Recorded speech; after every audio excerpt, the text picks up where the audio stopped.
everybody. I'm Anita Finley, and you're watching another Zoomer Times TV presentation. And it gives me great pleasure to introduce to you, I call her a famous author. And the reason is she just does, she writes like people eat. I mean, you just eat every day. Well, she writes every day. And I have to relate this story. When I saw one of her books and I said, well, would you like us to review it? She said, I'd like you to review all my books. I said, oh, really? How many are there? I think there were 5, right? Yes. And so that's what we did. And if you had the December issue of Boomer Times, you would see all the reviews in there. She and her, each one, I don't know where she gets these from. They're all different. They're not the same at all. You don't even have the same people in them. No. I don't know how you sleep at night. Your brain must be just fried.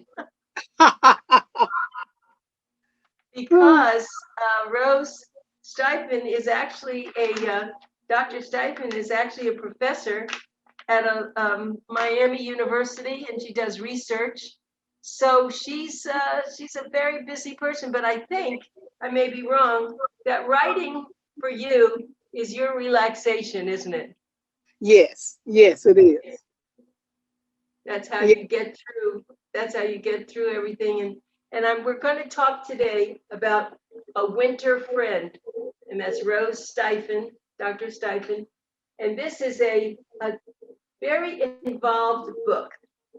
You know, Rose, there are people who have a lot of children as your character and think they're going to have a beautiful life. And unfortunately, one of the spouses, it could be the male, it could be the female, has a very serious mental issue. And we see that happening now more and more with people. And what happens then, sometimes they can get help and it's over. Sometimes they can't. And that's what happened in your book. Why don't you talk to us about that character and where you got the idea of a woman having 5 children and having a husband who was in such despair? Well, I think that everyone can relate to this, especially with these last couple of years with the pandemic situation with the virus or just economic downturn. Well, they had 5 children and he lost his job. And because he lost his job as the head of the household, and most men might agree with this, he felt that his manhood had been compromised. And he felt that the best way to be a better person was to leave the family instead of trying to provide for it. He left his wife and 5 children. And he was in utter despair because he had no job for several months, relying on her. And he didn't want to do that. And when he left, he thought that he could go and just turn his life around. But he realized that, oh, I'm going to go back to my family. But when he made that turn to go back, that's when tragedy struck him. And now not only did he leave his wife, he left his wife with 5 children to take care of by herself. Had he not left, he might have lived, but tragic circumstances led to his death, and it was totally unexpected. And you show very strong women in a lot of your books. Is that because you're a very strong woman, and have you had very strong family members? Is that where you get that, having a strong woman? Well, I think that your childhood does shape you. And my mother was a strong woman, and she raised my sister and me to be strong women. And I never apologized for it. And I never thought that that was unusual. I just thought this is what a woman would do. So if I'm a strong woman, I go back to my mother because she had to do something similar to what happened in the novel. My father died, but he left her 6 children. And because he left her 6 children, she had to become a strong, independent woman to raise us. And so I learned my strength from her. You know, I had a strong mother with very strong also. And that's why I think I've been able to do a lot of things. And that is amazing. Was your grandmother, your mother's mother, was she strong? I didn't know my mother's mother that well. Um, I am going to, and she did not raise my mother. So I don't think my grandmother had any influence on my mother, but my Uh, mother's childhood enabled her to be strong. I see. Yeah, well, that's very interesting. Well, okay, so now we have this woman with her 5 children, and who wants to take on that responsibility? Let's Ex- find somebody else, but you figured that out. So there's always somebody around, isn't there, that can add to something. Sometimes it's negative and sometimes it's positive. So you brought in a lot of other characters, which I thought, and you develop your characters very well. So I was, you moved that right along. What was your favorite part as she was struggling? Well, it was the fact that she was learning to trust again because she didn't trust. She had 5 children. She had to downsize her life. She had to get a job that was basically a day-to-day existence job, but she knew that she had to raise her children. And she just coincidentally moved into a neighborhood where there was a single man who had also had tragedy in his life. And he didn't mind taking on the role of a stepfather of 5 children. He didn't mind. And I think that a strong woman needs a stronger man.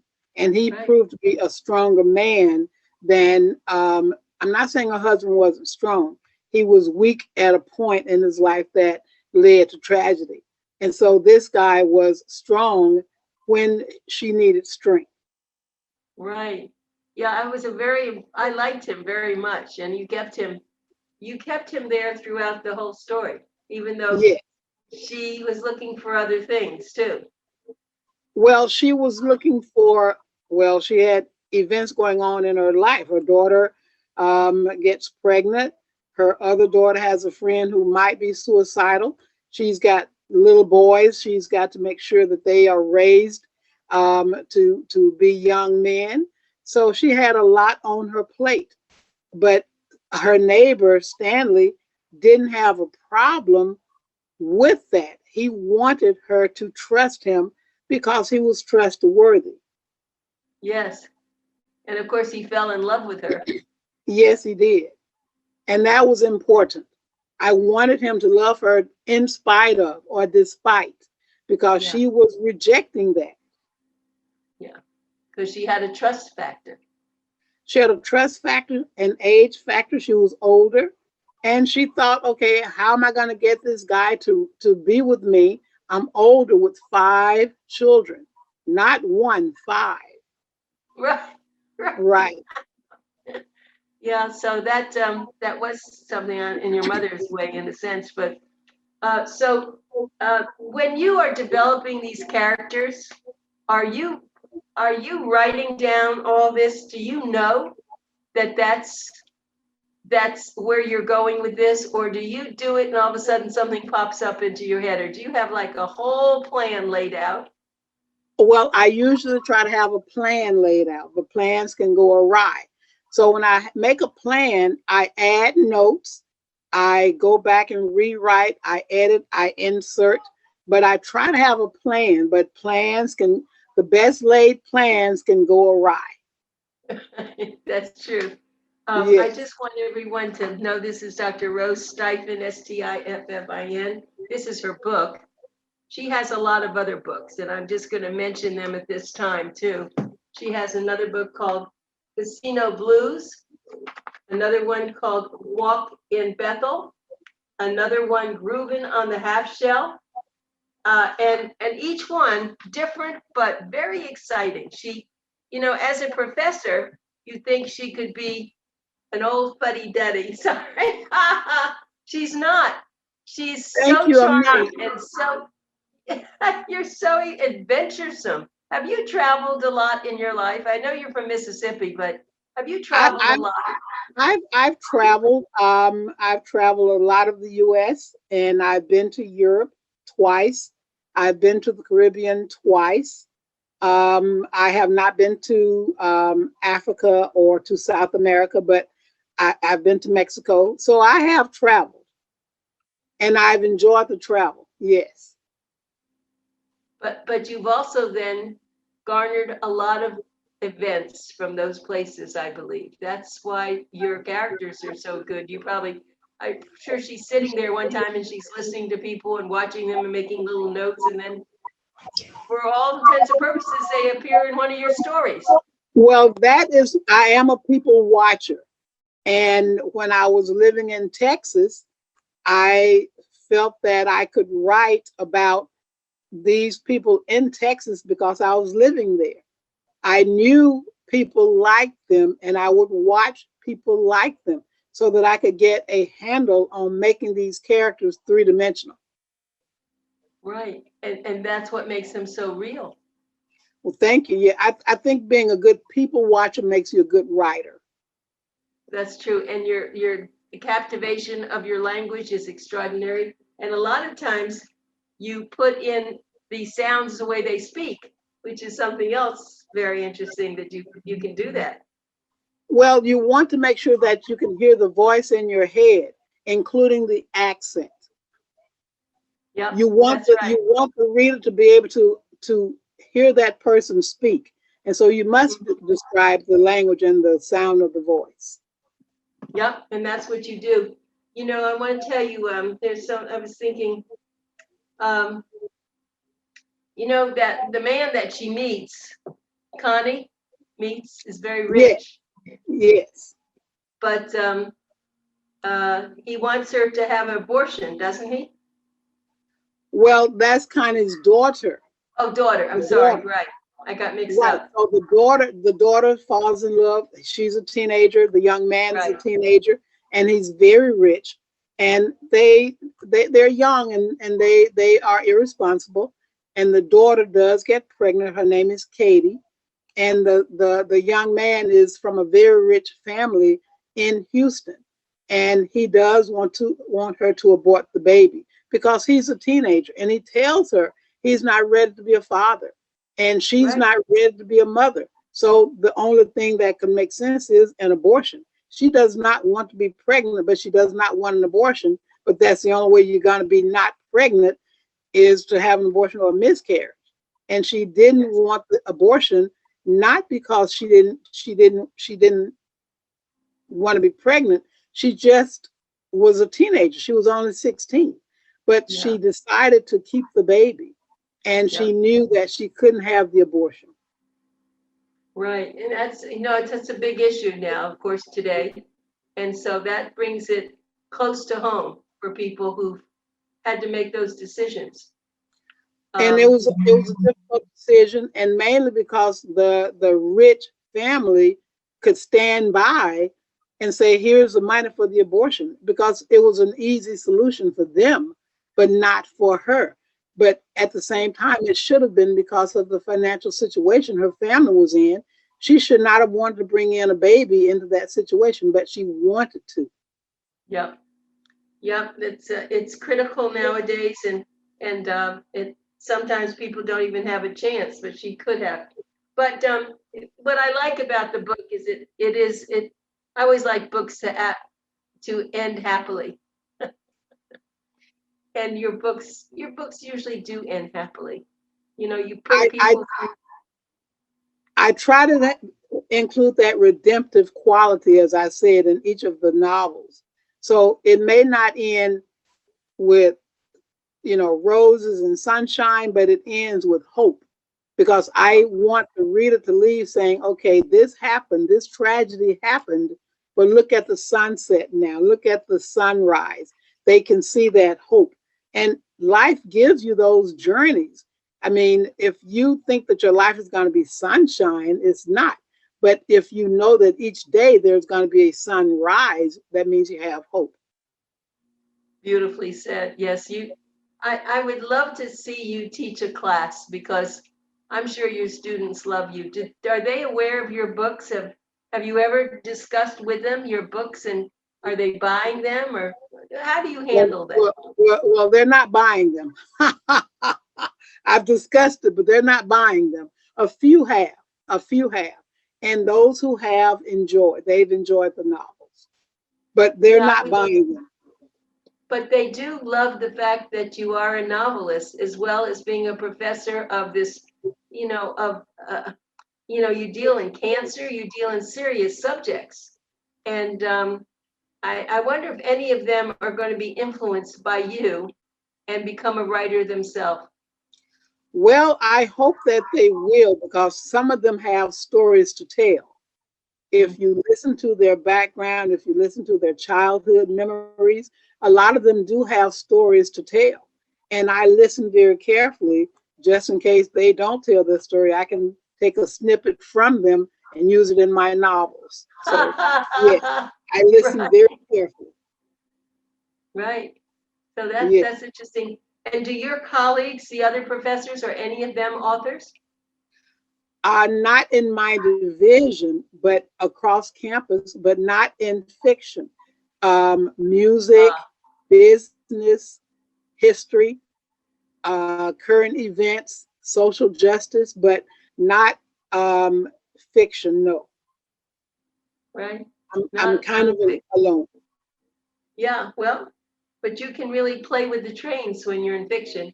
You can make all sorts of things happen, and I know you will, and I know you have an upcoming book too, which we'll talk about at another time. But the for instance, just getting into, I know we're talking about a Winter's Friend now, but the Casino Blues. I mean, Yeah, that was weird. I mean, I must tell you, that was really there was a wild child there. well, Trudy, if you're referring to Trudy, yeah, she went through some very bad decisions that led to tragedy. But at Yep. the end of the novel, I wanted her legacy to be redemptive and that there should be hope. And so I think I handled that well. She Yep. did die and she did make very bad decisions. But Yep. at the end, she was almost a protagonist. You were rooting for her. Even though she died, you were still rooting for her. She wasn't a bad person, Yeah. just bad things happened that led to her demise. Yeah, that's right. And of course, and then thinking about the other one that was um, Walk in Bethel. I mean, that was amazing too, because I think you really like men because a lot of your men are very strong and loving and understanding. I catch that from your novels. Well, I think a woman who, if you are a woman writer and you have, I mean, I'm a feminist, but I love men, and I would like for the men to be strong. And I Right. did pattern some of the men after my father, and that means that I wanted a good man, a strong man, a dedicated man. So I did pattern that after my father, and I don't apologize for that. I am a feminist, but I also love men, and I'm not going to, you know, lower them to raise a woman. Why not raise both? Yeah, I admire that. I'm also a strong woman, but I do love men and I do admire them and they don't have to be weak. Unfortunately, sometimes a strong woman intimidates that man, but he shouldn't let that happen. And I think a lot of that happens if he's had a mother who's encouraged him, it won't happen. But some of them haven't had that motherly, that female um, encouragement. Well, I mean, I think if a man is intimidated by a strong woman, he has to re-examine himself. And I do not want to write a man who is intimidated by a strong woman. I want him to be as strong as she is, because why not? You want to be able to raise each other up, and you need strength to do that. Very much so. Do you ever discuss your books in your classes? No, because I am a teacher. So no, I don't. But if they want me to in my office, I will talk about it. But I don't do that in my classes. No. I see. Yeah, right. Right. Well, hopefully they're going to pick your brain because they're very fortunate to have someone like you there who is, such um, a 22nd century woman. Actually, you're Wow. Thank yeah. I you. mean, you've got it. You really have it put together. I am so proud of you and what you've been through. I mean, growing up in Mississippi and everything you've done, you just, you got the brain and you understood what education meant. And as you said, you had a strong mother. You had to have a strong mother. Yes, And yes. did she live to see your success? Well, she lived to see me get my PhD. Well, And I that's, think that is important. oh She yeah. died a year later, but she lived to see Oh, me get my PhD. oh, how fantastic that was. Now you hadn't written any novel up until that point, though, had Not you? at that point, but Walk in Bethel was in my head, and I had not written it, but it was in my head, all of it. And it was after she passed away that I sat, put everything together, and wrote it. But it was after she died, yes. But she knew that you were writing novels. She wanted you, she knew that you wanted to write novels, didn't she? Well, she wanted her children to be educated. Right. I don't think she cared about what we did with that education. So I think writing would have been something that she would have thought was like art. Can you get a job? So she Right, wanted us to have a job, and that meant right. an education. Yes. Yeah, of course. Well, you got a job. You know, you did get your skills right. So you did that. But now, see, for you, even when and if you retire from teaching, you have another profession that you're working on. Oh, most definitely. That is what I would do if I were to retire, is write full time. Yeah, Yeah. and you should. Your books are so good. They, you know, you need to have a whole library of these books. I love each and every one of them. They're inspirational, but they're, you know, they're eclectic. And once you get into it, after the first chapter, you just can't put them down. Well, thank you. I want them to be page turners. I really do. Yes, they And I are. appreciate that. I appreciate that. Right. And I have so little time to read, but I usually just turn off the TV when I get one of your books and settle into a comfortable chair. And then until my dog keeps nudging me, let's go to bed, I just keep reading it. But they're good. And also I want to just say there's something else that I noticed that I want to tell you. Um, oh, the book in A Winter Friend, it was interesting how you date at the top of every one of the chapters, there's another date, and you're taking people along so that they see, well, this was May 16th, and then the next thing was May 22nd. And so you move them along in days, Yes. weeks. Yes. Because That's I want the novel to move, and yeah, it can't be a day to day, but it's right. like, okay, well, this happened today, and now what happened next week? Well, you can fill in the rest based on what next week is going to introduce. You can figure Yeah, out what happened in those intervening days. And I've yeah, seen other novels use that technique, and I said, well, I want to try this. And it really worked out well. I wanted it to move based on a day, something occurred on this day, and then on this day, and it's moving forward. yeah, it's good. It pushes the person and they don't get lost. That's why I liked it. Sometimes to say, well, when did that happen and where are they now? But it is a very good process. And I haven't seen that often. I guess I have seen it, but I've seen it in months and years. I don't think I've seen it days like this. I've seen it in a couple of novels, and I thought, well, that's a very interesting technique. So I'm going to Mhm. try to use that in A Winter Friend. Yeah, that is very good. Well, I think what you might want to do is, you know, and you are for me a famous author, it's Rosemary Stiffin. You need to then package them all, I think, as one series of books. You buy one, you should really buy all four or five that you have, um, and just put a price on that because once they like one, they're going to like you as a writer, and maybe that's a good way to market them. I haven't thought of that exactly, but that because they are not related, I never thought about that, but that might be what I'll do is, okay, buy one, get five. Oh, that's good. Or get three, right? One get two more. That's right. That's Yeah. you need to market it some way because once they read it, as I said, they're going to fall in love with you and your writing, and I think they'll. That's a good way to market this because you know people, unfortunately, there's so many people writing books, and And unless you're a a major writer, the publisher, people just, they write the books and it's wonderful for them. And sometimes they sell them to friends or people. But, I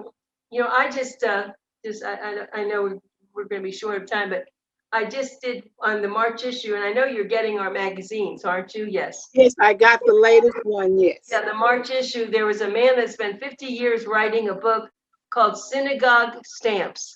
I never knew that synagogues all over the world did their own stamp and did their own postcard. It's an incredible book on a particular thing.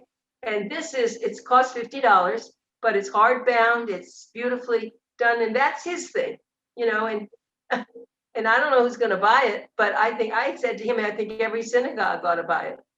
I agree. That sounds very interesting because I didn't know that either. Right. So you can go back and read the review, and you'll see he's in his 80s now, or 80s, probably. He lives in Surfside in Miami. But boy, he really put his heart and soul into this one. Well, and I think that's probably why it took him 50 years. That's a lot of time. Yes.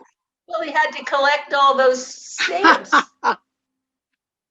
Okay. Yeah, he had to collect them. He's an avid stamp collector. But so now we need to have your people, an avid book collector.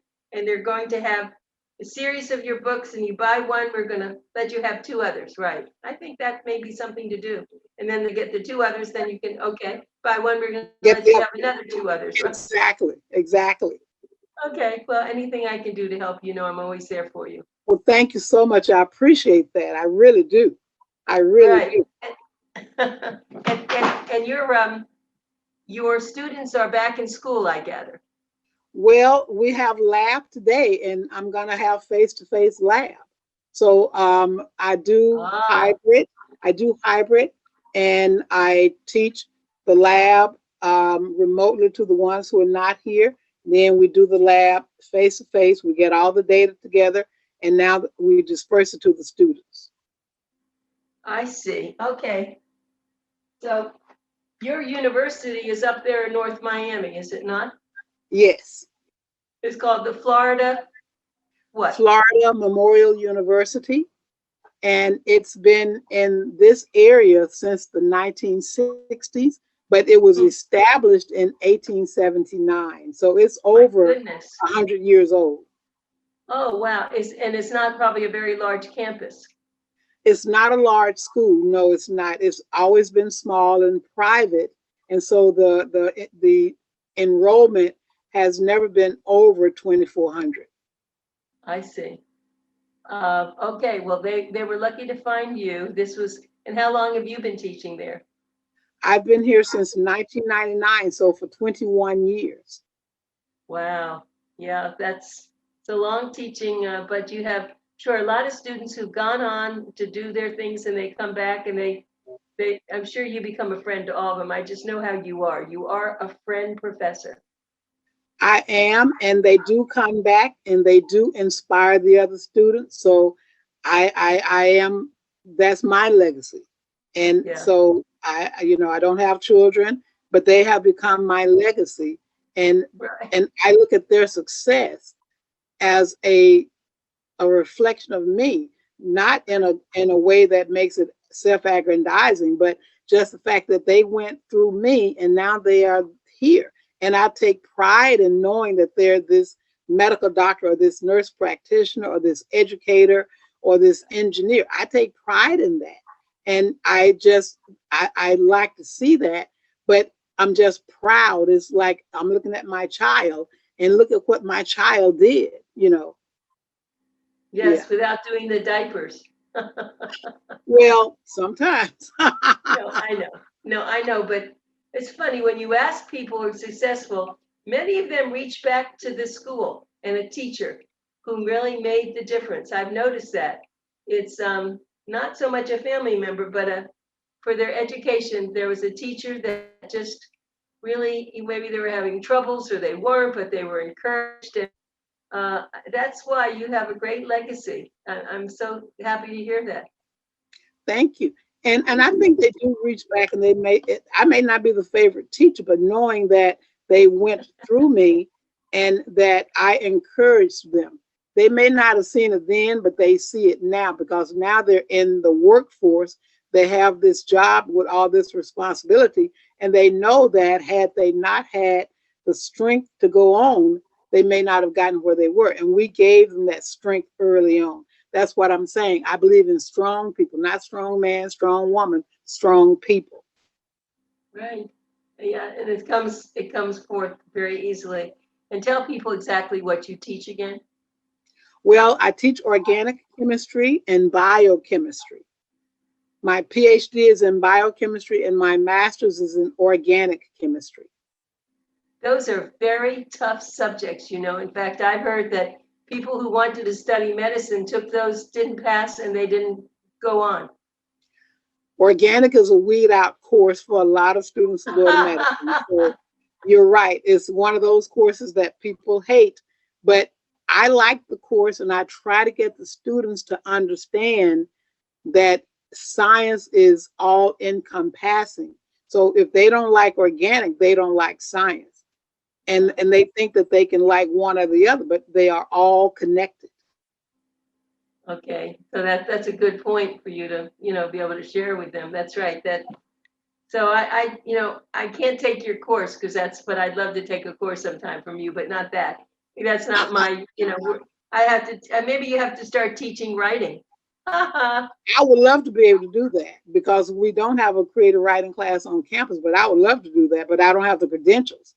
You have to have the credentials. I don't have a MFA, so I wouldn't be able to do that. But you have the credentials of writing and being a successful author. Wouldn't they think about that? We have accrediting bodies, so I'm not going to say they would allow it, but I would love to do it. I'm always involved in writing conferences. I always am involved in writing techniques. I go to workshops and I do a workshop, or I'll lead a workshop. I'm going to lead one in another month.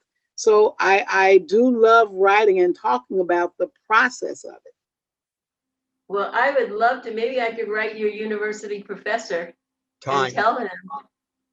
You tell me who I should write, and I would write them and tell them that you're so good at this. Why don't you have a course in creative writing that you teach? Well, I'll let you take care of that. Well, you send me somebody to write to, and I will send them a letter because I think that would really, people would do so well. In fact, how many of your students, you don't even know this, might really be very talented in that area also, and that would be a great relaxation for them. I totally agree, and I encourage them to find a way to relax. They could paint, they could write, and read. I encourage all three of those hobbies. Right, the arts. The arts are really wonderful. I encourage that. Well, have you been able to get onto any of the Scripps research, any of their talks that I think I sent you a few things? Because they do a great job up there in Jupiter. Oh, I haven't been able to go because of the travel restrictions. And then I was you don't have to travel. It's all on Zoom.